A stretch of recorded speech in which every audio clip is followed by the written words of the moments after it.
زما نوم محیب الله دی، زه یم د اجراملا قاضي. زموږ د دغه اوجیش کار تقریبا 50 کسه د لیک کار سره کوي او تقریبا 20 کسه په باغ کې د اشکېدونکو کیسه داشکیي. دا ته ایته وایي. د ایته اوس دغه اوجیش یعنې معنا په باغ کې چې راوش کېدلې دلې دانې کېږي، مزدران ورته ناست دي.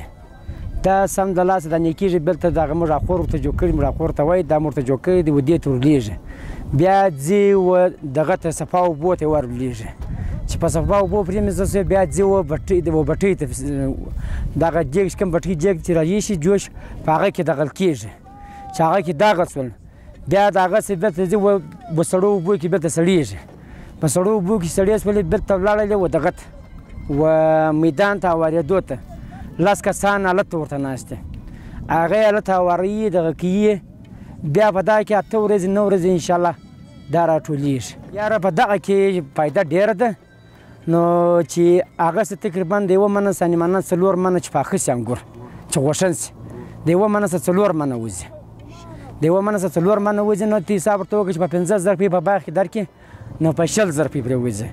که چیرې انګور که چاوله د 1 منه 6 منه وځي. سرکار خو چې موږ سره دغه د ایراني پلاستیکانو او سرکار بل موږ سره د بازارونو د ټکس کېدن کوم چې دي د دغه تعاون انیمانه د سامانونه پر موږ باندې ډېر ورځ په ورځ ګرانېږي. مزدور پخوا چې په 15,000 روپۍ په 10,000 روپۍ په 15,000 روپۍ لګوي، اوس په 13,000 روپۍ دي، په 13,000 روپۍ یو مزدور دی. کوچنی هلک خبره وه په 20,000 روپۍ غاړه نه باسي.